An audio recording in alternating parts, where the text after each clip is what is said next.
A very good morning to one and all who are watching this video. Today we are going to start the first chapter, that is the chapter number 8 of biology. Okay, so the chapter number 8 of the biology is the cell, the unit of life. ठीक है, तो ये unit हम लोग start करेंगे. ये कौन सा चैप्टर है? This is chapter number 8. Okay, this is chapter number 8. तो हम लोग जो है वो 7 चैप्टर स्किप करके क्यों 8 चैप्टर स्टार्ट कर रहे हैं? इसके पीछे क्या रीजन है? ठीक है, इसके पीछे रीजन ये है कि सेल जो है वो क्या है, बेसिक यूनिट है. कोई भी चीज अगर आप पढ़ते हो तो उसके पहले सबसे ज्यादा जरूरी क्या है कि आपको सेल के बारे में पता होना चाहिए कि सेल होता क्या है. ठीक है, so let's begin. So first of all definition क्या है सेल की? सेल जो है वो structural, functional and basic unit है लाइफ की. ठीक है, स्ट्रक्चरल मतलब कि जो भी हमारी कंपोजिशन है, जैसे हम बनते हैं, तो स्ट्रक्चर को बनाने के लिए सबसे ज्यादा इंपॉर्टेंट रोल किसका है? सेल का है. सेल फंक्शनल यूनिट है. सेल के अंदर बहुत सारे ऑर्गेनेल होते हैं. ठीक है, तो वो कुछ फंक्शंस पूरा करते हैं. That's why cell is a functional unit. और बेसिक यूनिट है, जैसे कि बिल्डिंग जो है वो ब्रिक से बनते हैं, वैसे ही हमारी बॉडी जो है किसी से मिलके बनी हुई है, सेल से मिलके बनी हुई है. That's why the cell is called as basic unit. तो सेल क्या है? Structural, functional and basic unit of life है. और ये क्या है? बिल्डिंग ब्लॉक ऑफ लाइफ है. मतलब हमारी जो ब्रिक है, हमारे बॉडी की जो ब्रिक है वो क्या है? सेल है. That's why it's called as building block of the life. ठीक है, फिर दूसरी क्या चीज हम लोग देखेंगे कि सेल क्यों पढ़ते हैं? Why we are studying cell? क्या जरूरी है सेल को पढ़ने की? ठीक है, तो इसके पीछे जो रीजन है वो क्या है कि बेसिक मेटाबॉलिक जो प्रोसेसेस हैं वो कहाँ ऑपरेट होते हैं? सेल के अंदर ऑपरेट होते हैं. ठीक है, बेसिक मेटाबॉलिक प्रोसेस, मेटाबॉलिज्म का मतलब क्या है कि जो भी केमिकल रिएक्शंस होते हैं, जो कैटाबॉलिज्म और एनाबॉलिज्म होती है, जो भी कंस्ट्रक्टिव प्रोसेसेस को हम लोग बोलते हैं एनाबॉलिज्म, और जो डिस्ट्रक्टिव प्रोसेस है सेल की डेथ, सेल की डिजनरेशन, उसको हम लोग क्या बोलते हैं? कैटाबॉलिज्म बोलते हैं. ठीक है, तो मेटाबॉलिज्म जो है सम टोटल है कैटाबॉलिज्म और एनाबॉलिज्म की. तो जो भी मेटाबॉलिज्म, जो भी केमिकल रिएक्शन है वो हमारा कहाँ होता है? सेल के अंदर होता है. That's why we are studying the cell. ठीक है, और cell can be life supporting chamber. Cell जो है वो क्या है? हमारा लाइफ सपोर्टिंग चैम्बर है. ठीक है, क्योंकि इसके अंदर में क्या प्रेजेंट होता है? हमारी जो लाइफ है वो कहाँ पे लिमिटेड होती है, कहाँ पे प्रेजेंट होती है? हमारा जो सोल है बॉडी का, वो कहाँ पे, हमारी आत्मा कहाँ निवास करती है? Where is our soul living in our body? It is in the cell. Cell के अंदर भी वो कहाँ रहती है? एक स्ट्रक्चर है, उसका नाम क्या है? प्रोटोप्लाज्म. ठीक है, so protoplasm is a structure in which the life is existing और लिविंग. ठीक है, living component of the cell is protoplasm, जिसमें हमारा सोल रहता है, हमारी आत्मा रहती है. ठीक है, स्टडी ऑफ सेल, सेल की जो स्टडी है उसको अपन क्या बोलते हैं? Cytology. Cytology is basically what? Cell की स्टडी को हम लोग बोलते हैं साइटोलॉजी. ठीक है, एंड इसमें हम लोग साइटोलॉजी में बहुत सारी चीजें पढ़ते हैं. सेल की स्ट्रक्चर, सेल के अंदर में न्यूक्लियस है, जो भी ऑर्गेनेल्स है सेल की, उन सब चीजों को हम लोग सेल के अंदर में पढ़ते हैं. ठीक है, और फादर ऑफ साइटोलॉजी कौन है? Robert Hooke. Robert Hooke is considered as father of cytology. ठीक है, और he is also considered as further discovery of the cell. जो सबसे पहले जो सेल को देखा गया वो किसके द्वारा देखा गया? रॉबर्ट हुक साहब के द्वारा देखा गया. जो फर्स्ट सेल देखी गई वो समवट कंपार्टमेंट की तरह थी. ठीक है, ऐसे कंपार्टमेंट की तरह दिखती थी. ठीक है, सो ही डिस्कवर्ड द सेल. जो सेल इन्होंने सबसे पहले देखा था वो लिविंग सेल नहीं था. It was basically what? ये जो है वो डेड सेल था. ठीक है, जो सेल देखा गया पहली बार वो डेड सेल था. It is not the living cell. तो कोई पूछेगा आपसे कि which is the first living cell observed और discovered? So it is not the cell, it is the bacterial cell. ठीक है, उसके बारे में हम लोग पढ़ेंगे. तो जो पहली सेल देखी गई वो क्या थी? It was a dead cell. ठीक है, और डेड सेल जो देखा गया, इन्होंने जो डेड सेल देखा वो कहाँ पे देखा? वो एक स्पेनिश ओक करके प्लांट है, उसकी कॉर्क के अंदर देखा. कॉर्क आप जानते हो ना, केमिस्ट्री की लैब में जो एक जो कैप होती है बॉटल्स की, उसको हम लोग कॉर्क बोलते हैं. तो कॉर्क जो था वो कुछ ऐसा स्ट्रक्चर है जो कि बॉटल के अंदर में लगा रहता है. ठीक है, तो बॉटल के अंदर में ये कॉर्क, तो कॉर्क की इन्होंने क्या की? छोटी सी पतली सी स्लाइस ली और इसको स्टडी करा माइक्रोस्कोप के अंदर में. उस वक्त माइक्रोस्कोप उतने ज्यादा डेवलप नहीं होते थे. जो भी साइंटिस्ट हैं वो खुद का माइक्रोस्कोप बनाते थे. मार्केट में माइक्रोस्कोप्स अवेलेबल नहीं था. ये कब की बात हम लोग कर रहे हैं? 17th सेंचुरी की बात कर रहे हैं। 17th सेंचुरी की बात कर रहे हैं, जो 1601 से लेकर के और 1601 से लेकर के 1700 तक की जो बात है, उस वक्त जो है वो there is no microscope, the scientist are discovering their own microscope and study the cell. तो उसके बाद से इन्होंने पहला सेल देखा, डेड सेल देखा, और किस में देखा? स्पेनिस्कोप प्लांट में देखा, उसके कॉर्क की थिन स्लाइस में देखा। ठीक है, जो टर्म थी सेल, उसको भी इन्होंने ही कॉइन करा। ठीक है, इन्होंने ही डिराइव करा और इसको इन्होंने अपनी बुक में लिखा। इनकी बुक का नाम आपको याद रखना है, बहुत ही ज्यादा जरूरी है, माइक्रोग्राफिया। माइक्रो का मतलब क्या होता है? स्मॉल। ठीक है, और ग्राफिया का मीनिंग क्या है? ग्राफिया मीनिंग डायग्राम्स। ठीक है, तो इनकी जो बुक थी वो काफी छोटे छोटे डायग्राम से मिलकर के बनी हुई थी, that's why it's called as Micrographia.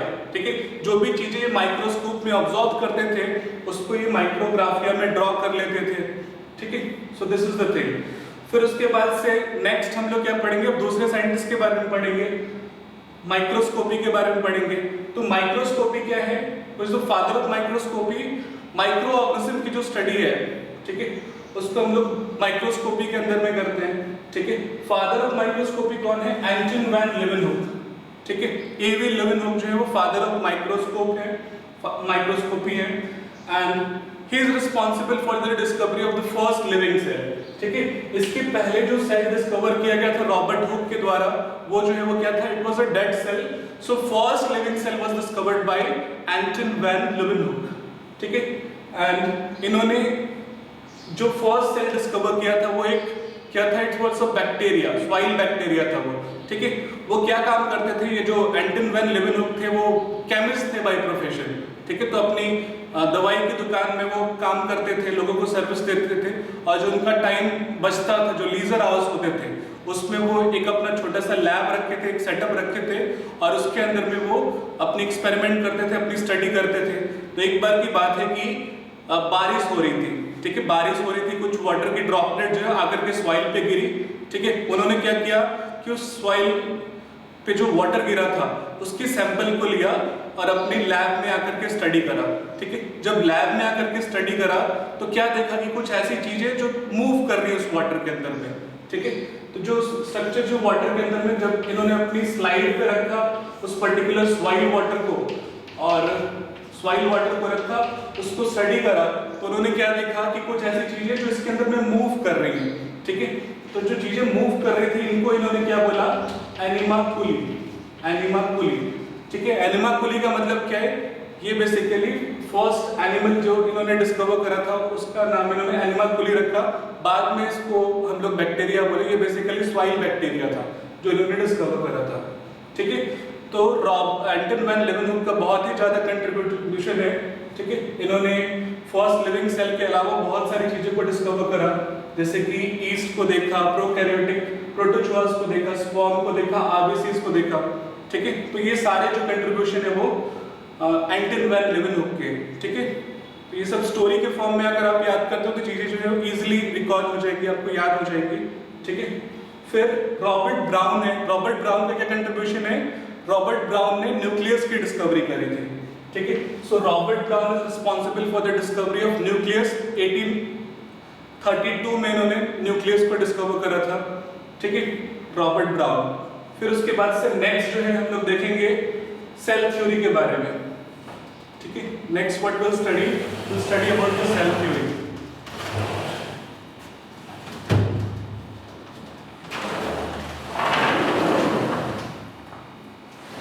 ठीक है, तो सेल थ्योरी अगली चीज हम लोग देखेंगे। सेल थ्योरी क्या है?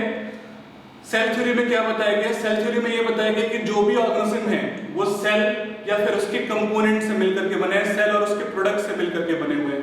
यही है मेन पॉइंट सेल थ्योरी की, कि all organisms are composed of cell and its component. ठीक है, फिर ये जो सेल थ्योरी है वो किस साइंटिस्ट ने दिया था? तो इसके पीछे दो साइंटिस्ट हैं। ठीक है, जो पहले साइंटिस्ट हैं वो कौन है? मैथ्यू स्लीडन और थियोडर स्वान ने इसको मिलकर के दिया था। ठीक है, स्लीडन जो थे वो क्या थे? जर्मन बॉटनिस्ट थे, जर्मनी के बॉटनिस्ट थे, जो प्लांट की स्टडी करते हैं उसको हम लोग क्या बोलते हैं? बॉटनिस्ट बोलते हैं। ठीक है, तो Matthew स्लीडन was a German botanist ठीक है, इन्होंने सेल थ्योरी दी, सेल के बारे में बताया, प्लांट सेल के बारे में बताया 1838 में। उसके बाद जो है वो 1839 में थियोडर स्वान ने भी बताया सेल के बारे में, पर किस सेल के बारे में बताया? एनिमल सेल के बारे में बताया। ठीक है, ये जो है वो कौन थे? Is a British zoologist. ठीक है, तो मैथ्यू स्लिडिन कौन थे? German botanist. और थियोडर स्वान कौन थे? Is a British zoologist. ठीक है, दोनों ने अलग अलग तरह से बताया। एक ने प्लांट सेल के बारे में बताया, स्लिडिन ने प्लांट सेल के बारे में बताया, और स्वान ने एनिमल सेल के बारे में बताया कि एनिमल सेल जो है वो कंपोज होते हैं सेल या फिर उसके प्रोडक्ट से। ठीक है, दोनों का ईयर भी अलग था। इन्होंने 1838 में दिया और फिर इन्होंने जो स्वान है उन्होंने 1839 में सेल थ्योरी को प्रपोज की। फिर दोनों की जो थ्योरी थी, दोनों की पॉइंट थी वो एक ही थी, इसको कंपाइल कर लिया गया और मिलकर के एक सेल थ्योरी बनी। उसके बाद जो सेल थ्योरी थी उसमें सारे पॉइंट्स नहीं आ रहे थे, दैट्स व्हाई एक अलग से थ्योरी की जरूरत थी, जिसको कि हम लोग सेल लीनियस थ्योरी बोलते हैं या फिर एक्सटेंशन ऑफ सेल थ्योरी बोलते हैं, क्योंकि ये पूरा नहीं था। Cell theory was not total, that's why इसके अलावा एक थ्योरी है जिसको हम लोग सेल लीनियस थ्योरी बोलते हैं या फिर एक्सटेंशन ऑफ सेल थ्योरी बोलते हैं। सेल थ्योरी का ये एक्सटेंशन है। ठीक है, इसमें एक वर्ड दिया गया, उस वर्ड को क्या बोला? ओमिस सेलुला ई सेलुला। ओमिस सेलुला ई सेलुला जो कि ग्रीक वर्ड था, जिसका मीनिंग क्या होता है कि जो भी सेल्स हैं वो कहाँ से ओरिजिनेट होते हैं? वो जो है वो प्री एग्जिस्टिंग सेल से ओरिजिनेट होते हैं। मतलब हमारे अंदर जो भी सेल्स है वो कहाँ से आएंगे? हमारे पेरेंट्स आएंगे। हमारे पेरेंट्स के अंदर जो भी सेल्स है वो कहाँ से आएंगे? हमारे ग्रैंड पेरेंट्स आएंगे। ठीक है, तो cells are originating from the pre existing cell. ये पॉइंट थी सेल लीनियस थ्योरी की और एक्सटेंशन ऑफ सेल थ्योरी की। ठीक है, so it is proposed by जो साइंटिस्ट जिन्होंने इसका प्रपोज किया वो क्या कौन थे? Was Rudolf Virchow. Rudolf Virchow ने सेल लीनियस थ्योरी दी और it was in the year 1855। ठीक है, so new cells are arising from pre existing, that is the point. फिर दो तरह के सेल्स होते हैं, तो ये हो गया, हमने सेल थ्योरी देख लिया, सेल लीनियस थ्योरी देख लिया। नेक्स्ट हम लोग क्या देखेंगे कि टाइप्स ऑफ सेल्स कितने होते हैं। तो दो मेन टाइप्स के सेल्स हैं। ठीक है, कौन कौन से हैं? प्रोकैरियोटिक सेल और यूकैरियोटिक सेल। प्रोकैरियोटिक सेल क्या होता है? वैसा सेल जो प्रिमिटिव टाइप का है। प्रो का मीनिंग ही क्या है? What do mean by word pro? Pro का मीनिंग ही होता है जो प्रिमिटिव है। जो प्रिमिटिव का मतलब क्या है? जो ओल्ड टाइप का सेल है। ठीक है, जो प्रिमिटिव है। और कैरियोन का मीनिंग क्या होता है? What do mean by कैरियोन? कैरियोन का मीनिंग होता है न्यूक्लियस। ठीक है, तो वो न्यूक्लियस जो कि प्रिमिटिव टाइप का है, ओल्ड टाइप का, उसको हमने प्रोकैरियोटिक बोला। उस पर्टिकुलर सेल को जिसमें कि न्यूक्लियस प्रिमिटिव है, ओल्ड टाइप का, उसको हम लोगों ने प्रोकैरियोटिक सेल बोला। और यू का मीनिंग क्या होता है? यू मीन्स होता है developed. You means what? Developed. और कैरियोन का मीनिंग क्या है? What do mean by कैरियोन? कैरियोन means होता है न्यूक्लियस। ठीक है, तो जो न्यूक्लियस डेवलप्ड है, ठीक है, उसको हमने क्या बोला? यूकैरियोटिक। और जो न्यूक्लियस डेवलप नहीं है उसको हमने प्रोकैरियोटिक बोला। ठीक है, तो जो प्रिमिटिव ऑर्गेनिज्म थे उनके जो सेल्स थे वो प्रोकैरियोटिक थे, और जो एडवांस ऑर्गेनिज्म थे उनके जो सेल्स थे वो यूकैरियोटिक थे। ठीक है, तो क्या पॉइंट है इसमें कि जो प्रोकैरियोटिक सेल है उसके अंदर में न्यूक्लियर मेम्ब्रेन नहीं होता है। न्यूक्लियस तो होगा पर न्यूक्लियस के इन्वेलप नहीं होगी, उसकी कवरिंग नहीं होगी। ठीक है, so prokaryotic cell no nuclear membrane. Nuclear membrane जो है वो नहीं होता है डीएनए के अराउंड। ठीक है, और डीएनए जो है पूरी तरह से अनकवर्ड होता है, नेकेड होता है। ठीक है, प्रोकैरियोटिक सेल के एग्जांपल कौन कौन से हैं? यू बैक्टीरिया, ठीक है, आर्की बैक्टीरिया और ब्लू ग्रीन एल्गी। ठीक है, ये सारे इसके एग्जांपल है। माइकोप्लाज्म और पीपीएलओ। पीपीएलओ का फुल फॉर्म क्या होता है? Pleuro pneumonia like organism. ठीक है, ये सबसे स्मॉलेस्ट ऑर्गेनिज्म होता है। सबसे छोटे ऑर्गेनिज्म कौन से हैं? कौन से हैं? PPLO, that is pleuro pneumonia like organism. ठीक है, फिर यूकैरियोटिक क्या है? यूकैरियोटिक वैसे सेल्स जो कि डेवलप्ड है। ठीक है, वैसे सेल्स जिनके न्यूक्लियस डेवलप्ड है उनको हम लोग क्या बोलते हैं? यूकैरियोटिक सेल बोलते हैं। ठीक है, यूकैरियोटिक सेल में क्या है? Nuclear membrane. न्यूक्लियर मेम्ब्रेन जो है वो हमारा डेवलप्ड होता है, यानी कि जो न्यूक्लियस है वो कवर्ड होगा एक मेम्ब्रेन से, जो डीएनए वो पैक्ड होगा न्यूक्लियर मेम्ब्रेन के अंदर में। ठीक है, so that is the eukaryotic cell. Example कौन है इसके? Which are the example? Example इसके हैं प्रोटिस्टेंस, फंगी, प्लांट और एनिमलिया। जो भी डेवलप्ड ऑर्गेनिज्म है वो सब किस में आएंगे? यूकैरियोटिक सेल में आएंगे। ठीक है, सो ये हमने पढ़ लिया प्रोकैरियोटिक और यूकैरियोटिक। फिर नेक्स्ट हम लोग क्या पढ़ेंगे? Next will study about the next things will study, ठीक है। इसमें हम लोग देखेंगे कि क्या क्या साइज होती है सेल की, which are the size of the cell, ठीक है।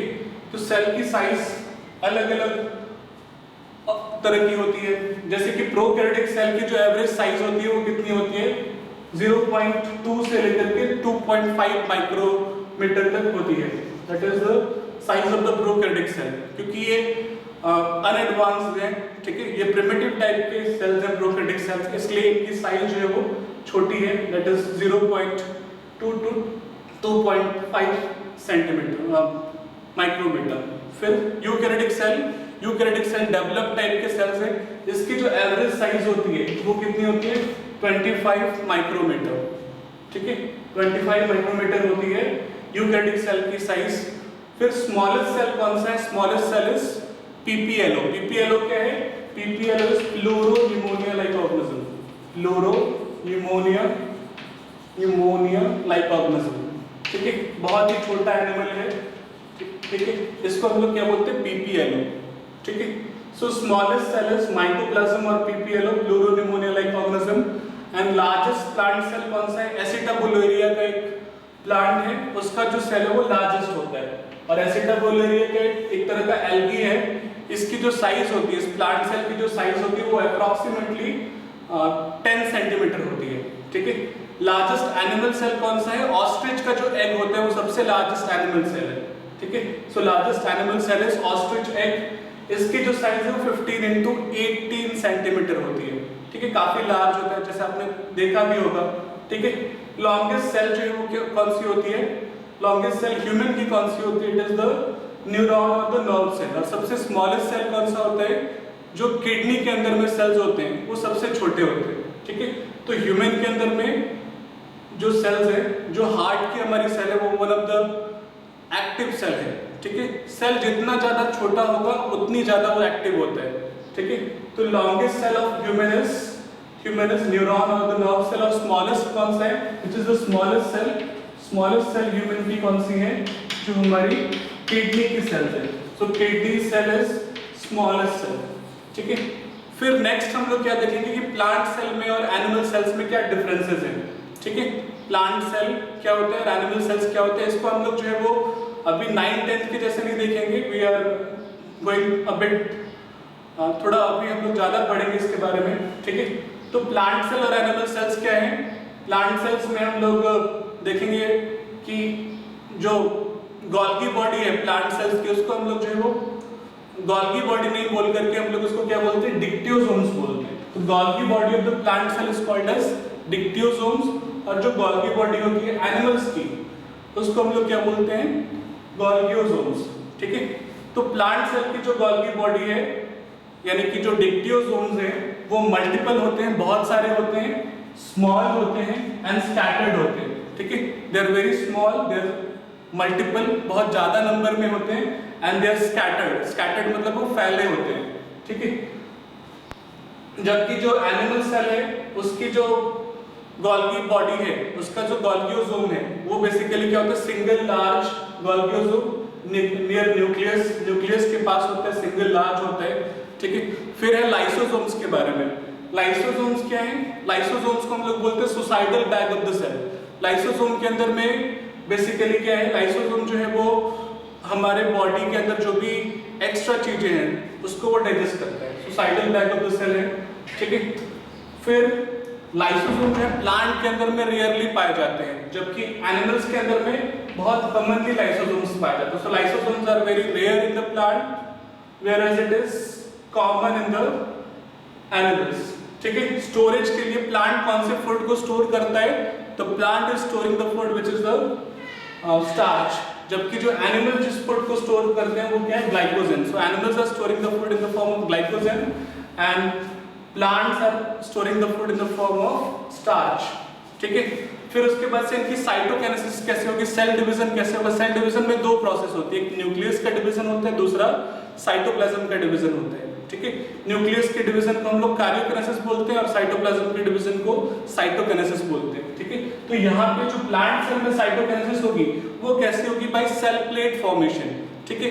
क्या होगा, जब न्यूक्लियस डिवाइड हो जाएगा दो में तो उन दोनों न्यूक्लियस के बीच में एक सेल प्लेट बन जाएगा। ये बीच में जो आप देख रहे हो, this is what basically a cell plate. और ये सेल प्लेट धीरे धीरे एक्सपेंड करेगा, बाहर की तरफ को फैलेगा, ठीक है।